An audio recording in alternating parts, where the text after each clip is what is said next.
I've always liked to keep things simple, not because I couldn't afford more, but because I never cared for flashy displays. While other women chased trends and labels, I found comfort in secondhand bookshops, chipped coffee mugs, and the quiet hum of ordinary life. What most people don't realize is that I could have bought every luxury they flaunt without blinking. But that was never the point. Wealth, to me, was something you controlled, not something that controlled you. I met Nathan at a fundraiser downtown, one of those evenings where everyone wore smiles with hidden teeth. But he stood out, kind, warm, and genuinely curious about me. He didn't talk about himself much, which I liked. Our connection felt easy, like slipping into something familiar. When he told me about his family, I sensed pride, but also a hesitation he didn't explain. So when he invited me to meet them at their estate, I said yes without thinking twice. Part of me was excited, nervous too, but mostly I just wanted to see where he came from. He described the house like something out of a dream: long driveways, chandeliers, manicured gardens. And as we pulled through the gates, I smiled to myself, already knowing exactly what I'd find. After all, I'd been here before, not as a guest, as the owner behind the curtain. They greeted me with smiles that didn't quite reach their eyes. His mother scanned me head to toe, offering compliments wrapped in condescension. "You're very natural," she said, as if my lack of designer labels were a brave choice. The others followed suit, passive remarks, careful giggles, a thinly veiled performance. But I stayed polite. I let them talk. They judged me by my outfit, not knowing I paid for the roof over their heads. It was strange, really, watching them try so hard to appear effortless. The father asked me where I was originally from, in that way people do when they think they're being clever. One of the sisters, I think her name was Claire, complimented my shoes with a smile that said the opposite. "Vintage?" she asked, clearly amused. I nodded and thanked her.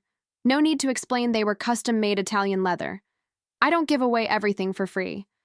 Nathan stayed close to me, maybe sensing the subtle barbs being thrown my way, but he didn't say much. I could tell he was uncomfortable, shifting in his seat, trying not to upset the balance. I didn't blame him, not yet. Love makes you patient. It makes you hope people will come around, given time. I kept smiling, sipping my tea, listening to stories about yacht vacations and private schools as if I belonged to another species. Every room I stepped into brought back details I remembered from the blueprints. The archways, the exposed beams, even the imported stone on the fireplace, all selected by my firm 3 years ago.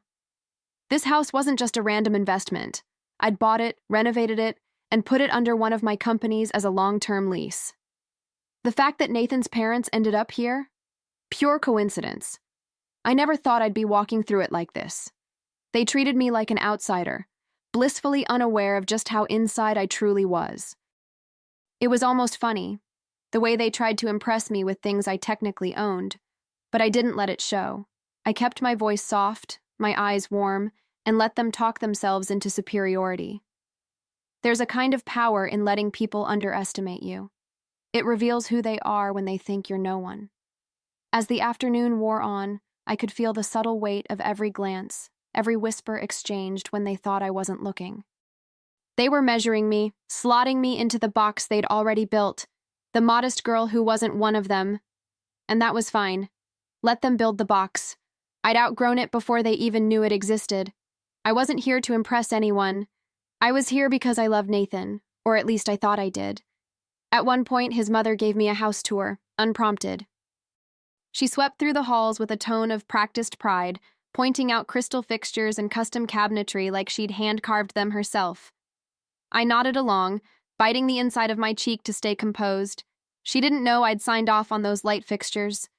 Didn't know the kitchen design came from a late-night sketch I'd made during a layover in Tokyo.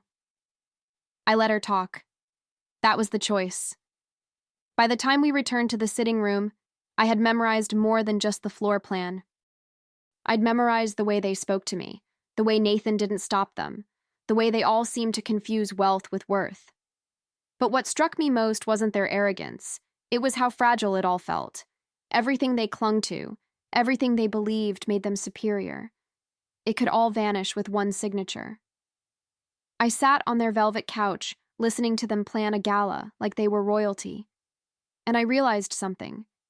They didn't see me as a threat because they didn't see me at all. And that was their first mistake. They judged me by my outfit, not knowing I paid for the roof over their heads. Dinner was served like a performance. Silver cutlery, porcelain plates, and courses I couldn't pronounce without smirking. Everything looked perfect on the surface, but the tension sat heavier than the roast on my plate. They asked questions, but not out of interest. More like an interrogation disguised as small talk. "So, what exactly do you do?" his father asked, eyebrows lifted like I might surprise him with something ridiculous. I answered plainly, "I manage real estate and long-term assets." Which was the truth, just not all of it. His sister snorted softly, trying to hide it behind her wine glass. "Oh, so like rentals." The table chuckled. I smiled and nodded. I'd learned a long time ago that people only hear what they want. Let them laugh. Let them imagine I cleaned apartments myself. I watched their faces as they assumed and dismissed me in the same breath. Their words didn't sting. What stung was Nathan's silence, the way he avoided my gaze every time another remark was made. Then came the jab that really landed. "Nathan always had a thing for fixer-uppers," Claire said with a wink, reaching for the bread. His mother laughed too loudly, and his father followed suit like it was the cleverest line of the night. I didn't react, at least not on the outside. Inside, I filed that sentence away like evidence. My heart didn't race. My face didn't flush. I just smiled and reached for the wine, thinking, "You're sitting in the biggest fixer-upper I ever bought." I looked at Nathan, hoping for something. A word, a shift in his expression, anything. But he just rubbed the back of his neck and stared at his plate like he couldn't hear what was happening around him. And in that moment, something in me changed. Not loudly, not violently, just a quiet shift, like a door slowly closing. I still cared for him, but I stopped expecting him to protect me. I realized I'd walked into this dinner thinking I was meeting his family. But what I found were strangers in borrowed crowns. I started paying attention to things they didn't realize I'd notice. The chipped paint behind the curtains in the dining room, the subtle water stain near the ceiling vent, the wobble in one of the antique chairs. These weren't just imperfections. They were reminders. Reminders that this house, for all its polish and pedigree, was still mine. I knew the contractors who cut the marble. I knew the delivery dates on the appliances. Every flaw in this place had once passed through my hands. They kept talking, stories about private islands, who wore what at last year's gala, which country club was simply impossible now. It was exhausting, really. Listening to people try so hard to matter in the exact same ways. I answered when spoken to, laughed when expected, and kept my hands folded in my lap like a well-trained guest. But deep inside, I was counting. Counting every word, every smirk, every backhanded compliment like it was currency I'd soon be exchanging for something bigger. At one point, Nathan's mother leaned across the table and said, "You must be such a grounding presence for Nathan. He's always been drawn to women who need a little refinement." She smiled sweetly as if she hadn't just called me rough around the edges. I tilted my head and thanked her. I didn't flinch. I didn't fire back. There was no need. Because something about watching them try so hard to diminish me only made me taller in my own mind. They thought they were in control of this room, but they were guests. They just didn't know it yet. I glanced around the table, wondering how many of them had truly earned the lives they lived. Everything about them felt borrowed. The manners, the confidence, the status. They wore it like a costume passed down from someone else. And as I took another sip of wine, I wondered how they'd react if the stage was suddenly pulled out from under them. I wondered if they'd still laugh so freely if they knew whose name was on the deed. The longer I sat there, the clearer everything became. I wasn't dining with a family. I was sitting through a performance where everyone played their part. The proud mother, the witty daughter, the stoic father. Even Nathan had a role, though his was mostly silence. They didn't want to know me. They wanted to confirm a story they'd already written, that I didn't belong, that I was some kind of project, someone Nathan picked up like a charity case. And Nathan let them. The food barely registered anymore. I cut each bite mechanically, nodding at stories I'd already forgotten. Every now and then, someone would toss another insult wrapped in velvet across the table. "You're so composed," Claire said at one point. "I could never sit through this many courses without fidgeting." I thanked her with a smile, even though I knew what she meant. I wasn't reacting. I wasn't giving them the emotional payoff they were fishing for. That's the thing about wolves. They get bored when you don't bleed. Eventually, Nathan reached for my hand under the table, squeezing it gently. Maybe it was his way of saying sorry. Maybe he thought that was enough. But by then, I wasn't looking for comfort. I was making calculations. His hand felt distant, like something I'd already started to let go of. I wasn't angry. I wasn't even sad. I was clearer than I'd ever been. They thought this was the peak of the evening, but for me it was the turning point. They looked down on me from their throne. But they didn't know who carved the wood, who laid the stone, who funded the architect and signed the checks. They sat there with borrowed pride, unaware they were dining in a house I let them borrow. And as I folded my napkin and placed it gently beside my plate, I felt the first flicker of a plan begin to take shape, not out of revenge, but out of necessity. The night after dinner, I couldn't sleep, not because of the insults. Those were easy to digest. What kept me awake was the silence from Nathan, the way he'd watched it all unfold and chose to stay quiet. I lay in bed, staring at the ceiling, replaying their voices like a broken record. Every word said, every glance passed, every fake laugh, I cataloged it all. And somewhere between midnight and dawn, I made a decision. No more pretending, no more waiting. By sunrise, I was unlocking the safe in my office. The steel clicked open with a soft hum, familiar, mechanical, comforting. Inside, neatly organized, was the paperwork most people would never believe I owned. Property deeds, contracts, transfer documents, the bones of an empire I built piece by piece.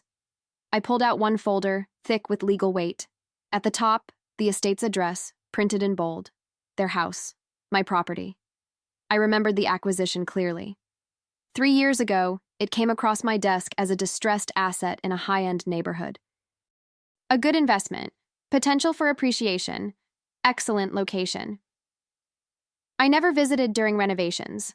I let my team handle the upgrades, approved designs remotely, and handed the lease over to a property manager with instructions to keep my name off every form. It was business. Until now. Standing in my kitchen, coffee in hand, I flipped through the pages one by one. The photos, the receipts, the signatures. There was no rush of vindication, no dramatic music playing in my head. Just clarity. This wasn't about proving anything to them. It was about reclaiming what they never respected. I reached for my phone and dialed my lawyer. "I need to terminate a lease," I said, "and I want the keys returned in person." My lawyer didn't even blink. He'd seen this side of me before, the version that smiles in meetings but never forgets a line crossed. "Early termination clause is clean," he said, flipping through the digital contract. "No penalties, full authority. They'll have 48 hours. I nodded, already thinking ahead. "Make it formal," I told him. "Paper trail, delivery receipt, all of it. I want this done properly." He understood what I meant without me needing to explain. I didn't want drama. I wanted closure, delivered with grace and a signature. After the call, I sat alone with the deed still on the table, tracing the embossed edge of the document with my finger. The irony of it all was almost poetic. They thought they were royalty. But they'd been living in a castle I built, under rules I wrote. They judged me for not fitting into their world, not realizing they'd been guests in mine. This wasn't about revenge. It was about balance, about removing the crown they placed on their own heads and showing them the paperwork it sat on. Later that afternoon, I drafted an email to my property manager. Short, direct, professional. Effective immediately, the lease at address will be terminated. A walkthrough is scheduled. Notify the tenants to prepare for transition. I paused before sending it. reading the words one last time. There was a finality in them, a quiet power. Then I clicked send. And just like that, the clock began ticking. The same house they used to look down on me. I was coming back to it, but this time with keys in hand. I didn't tell Nathan. Not yet. I needed time. Space to breathe without the weight of his silence pressing down on me. He'd see the truth soon enough. And when he did, I wanted him to realize it on his own. I wasn't going to sell the house. I was going to take it back. Personally. That evening, I sat by the window with a notebook in my lap and a glass of wine untouched on the table. I wasn't writing plans. I was writing reminders, not to forget how they made me feel, how they smirked, dismissed, and dissected me without knowing a thing. I wrote down the words Claire used, the tone in his mother's voice, the way Nathan's eyes drifted when things got too real. This wasn't about holding a grudge. It was about not letting them rewrite the story later, not letting them say it wasn't that bad. I thought about the walkthrough. I imagined their expressions when I stepped through that door, not as Nathan's girlfriend, but as the one person in the room who had the final say. I wouldn't raise my voice. I wouldn't gloat. I'd do what I always do. Keep my tone measured, my movements calm, my facts in order. Let them stumble over their apologies. Let them fumble with excuses. I wasn't coming for approval. I was coming for acknowledgement and an exit on my terms. The next morning, my lawyer confirmed the date. 2 days from now. It would be positioned as a routine inspection, just formal enough to require presence, just vague enough to catch them off guard. I wanted them dressed for the part. I wanted them standing tall when the ground shifted under them. There was no need for revenge when reality could do the work. I didn't need to destroy them. I just needed to show them where they stood, and who put them there. The plan was set. Quiet, professional, surgical. They'd receive a call by the end of the day with details. And me? I'd walk into that house not as a visitor, but as the owner they never saw coming. The woman they belittled would soon stand before them, clipboard in hand, while they scrambled for footing in a house that was never really theirs to begin with. The day of the walkthrough arrived like any other. Crisp morning air, blue skies, not a hint of the storm that was about to hit. I dressed simply, the same way I always did. No designer labels, no glittering jewelry, just clean lines and quiet confidence. In my hand, a leather clipboard holding the inspection checklist and a printed copy of the deed. I didn't need it to prove anything, but it felt right to carry it, like a weapon sheathed in professionalism. When I arrived, the front gate opened slowly, as if even the iron was hesitating. Nathan's parents were waiting at the entrance, standing tall, smiling wide, the kind of smile you reserve for people you want to impress. His mother wore pearls. His father had a blazer on, no tie, that effortless elegance they practiced like second nature. I stepped out of the car, nodded politely, and didn't say a word. Behind me, my lawyer and the property manager followed. The silence that fell was almost cinematic. His mother blinked first. You're with the inspection team? I met her eyes, steady and calm. No, I said, my voice even. I'm the one conducting it. She didn't respond. Her mouth opened slightly, but no words came out. His father shifted his weight and gave a tight-lipped smile, like he was trying to catch up with the moment. I didn't let them. I stepped past them and into the foyer, my foyer, and began the walkthrough like it was any other property I owned. I called out notes as we moved room to room. Wall scuffs in the hallway, minor chipping on the doorframe, window seals need recaulking. My voice was steady, businesslike, almost bored. I leaned on the kitchen island, running my fingers along the edge of the marble they'd once bragged about. This will all be addressed before new tenants arrive, I said, not looking at anyone in particular. I didn't need to look. I could feel their silence, heavy, stunned, unraveling them 1 second at a time. We moved through the formal dining room, the same one where I'd been served condescension with every course. Now I was the one leading. My heels clicked against the polished floor, echoing louder than any insult they'd whispered that night. I paused by the fireplace, noting discoloration in the grout. My lawyer jotted it down without a word. Nathan's mother followed a few steps behind, no longer speaking. Her expression was glassy, the kind people wear when the mask cracks and they don't know what's underneath. I could hear his father trying to rationalize quietly behind me. Surely this is some kind of mistake. I mean, Jessica, you can't mean to... I turned to him gently. I'm not here for a debate, I said. This is a legal inspection. You'll receive documentation by the end of the day. He opened his mouth again, but I didn't wait. I turned and walked toward the stairs, the place where they once hovered above me like kings. Now I climbed without looking back. We reached the master bedroom. The bed was made perfectly, the curtains drawn halfway, as if the room were trying to perform. I stepped inside and looked around, not with judgment, but with clarity. I'd never slept here, but I knew the dimensions, the contractor bids, the custom closet system they didn't even realize was imported. I wasn't looking for flaws. I was giving them a chance to see what ownership really looked like. Quiet, capable, unimpressed. Downstairs, I noted a minor plumbing issue in the guest bathroom. The silence from the family was total by then. No more nervous chatter. No more attempts to charm or deflect. They weren't sure who I was anymore. And that was the beauty of it. I hadn't changed. I just stopped hiding. And as I stood by the front door making final notes, I could feel it in the air, the shift. They treated me like a guest. I came to reclaim what was mine. I took one last slow walk through the hallway, not because I needed to, but because I wanted them to feel every step.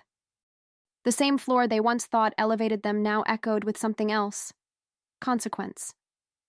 Nathan had arrived halfway through, breathless and confused, still dressed like he was trying to balance both worlds. Jessica, what's going on? He asked, his voice low but strained. I didn't stop walking. Just doing a little business, I said. You knew I owned properties. You just didn't know you lived in one. His face dropped, but I didn't wait for his reaction. That was his moment to sit with. I'd spent enough time shrinking myself to protect his comfort. I reached the front door, turning to address the family for the first time. You'll receive formal notice within 24 hours, I said. Please have the property vacated within the terms outlined in your lease. My tone was calm, almost kind. That was the part that disoriented them most. I wasn't angry. I was just finished. The lawyer handed them a packet, a printed copy of the walkthrough summary, photographs, documentation. His mother's hand trembled as she took it, blinking like someone waking from a dream. She opened her mouth, but I gently raised a hand. There's no need, I said. Everything's been said. And then I turned, not in a rush, not triumphant, just clear. This wasn't about payback. It was about making sure they saw who I truly was before the door closed behind me. As I stepped outside, the sunlight felt different, warmer somehow, lighter. I breathed in deep and looked back once, only once, at the house I had given them. They didn't know what to do with a woman who didn't need their approval, only their keys. And that was exactly what I was coming for next. 2 days later, the notice was delivered. No ceremony, no confrontation, just a courier, a manila envelope, and a deadline. 48 hours to vacate. The language was formal, but not cold. That was important to me. I didn't want cruelty. I wanted clarity. They'd mocked the girl who came to dinner. Now they had a countdown to hand her back her house. I imagined the looks exchanged across the dining table, the silence that replaced their laughter. I stayed away. Let the message settle. Let the house become heavier with every passing hour. My lawyer handled the follow-ups, emails, calls, questions about alternatives. There were none. The lease was airtight, the deed indisputable. They had nothing to stand on but the front steps they'd soon be forced to leave. Part of me wondered if Nathan had packed a bag, or if he still believed there was something to salvage. But I wasn't reaching back. That chapter had already closed. On the final day, I arrived just before sunset. The light cast long shadows across the driveway as my car rolled to a quiet stop. I wore black, not to intimidate, but to keep things clean, neutral, professional. The kind of outfit that made no apologies and asked for none. As I stepped out, I saw them waiting by the door. All of them. Nathan, his mother, his father. Still dressed like they had something to prove, even now. Nathan's father approached first, keys in hand, his expression unreadable. He looked smaller somehow, not physically, but in presence, like the armor he always wore had finally cracked. We took good care of it, he said, voice low, almost pleading. I accepted the keys with a soft smile. Thank you for taking care of my home, I replied. I'll have the locks changed this afternoon. His mother didn't speak right away. She just stood there, arms crossed tightly over her chest, eyes glistening but dry. Pride is a strange thing. It won't let you cry in front of the person who proved you wrong. When she finally did speak, it was a whisper. You could have said something, she murmured. I tilted my head slightly. I did, I said gently. You just weren't listening. She flinched like the words had weight. Maybe they did. Maybe it was the first time anyone had ever told her the truth so plainly. Nathan tried last. Of course he did. Jess, wait, he said, stepping forward like there was something left to salvage between us. But we were already standing in the ruins of what they'd built, or pretended to. I never meant for it to go like this, he said. I believed him. That was the sad part. He didn't mean for any of it to happen, but he also didn't stop it. And that's the thing about silence. It's never really neutral. It always takes a side. I looked at him, really looked, and felt the ache of what might have been flicker briefly in my chest. But then I thought about the dinner, the laughter at my expense, the way he looked away when I needed him to see me most. It's okay, I said. This isn't punishment, Nathan. It's just the truth catching up. He looked like he wanted to argue, to explain, to reach out, but he didn't. Maybe for the first time he understood that I wasn't someone to be pitied or protected. I was someone to reckon with. As I turned to leave, I didn't rush. I moved with the calm of someone who knew exactly who she was. The keys sat warm in my hand, a quiet symbol of everything I'd taken back. I didn't raise my voice. I didn't gloat. I simply walked back to my car, door clicking shut behind me, engine purring to life. In the rearview mirror, they stood there, still trying to process what had happened. I didn't need them to. I just needed them to remember it. I drove slowly, watching the estate shrink in the mirror until it was nothing more than a dot on the horizon, a house I once let them borrow. Not out of kindness, not even out of strategy, just because it made sense at the time. But now, everything had changed. I didn't need them to apologize. I didn't need them to like me. I needed them to remember that I walked away not because I had to, but because I could. That's power they never taught their sons. There's something liberating about taking back your story, about refusing to be the girl who gets humiliated quietly and disappears. They thought I'd leave with my head down. Instead, I left with the deed in my purse and their legacy in my rear view. I didn't slam doors. I didn't break things. I gave them dignity, more than they ever gave me. And that will haunt them far longer than any outburst would have. Back at home, I placed the keys on my kitchen counter and stared at them for a long moment. Not because I needed them, but because of what they represented. Control, clarity, closure. The girl who once walked into that mansion in borrowed confidence had become the woman who owned it outright, and no matter how many pearls they clutched or stories they twisted, they could never take that away from me. They mocked the girl who came to dinner. Now they hand her the keys and walk away with nothing.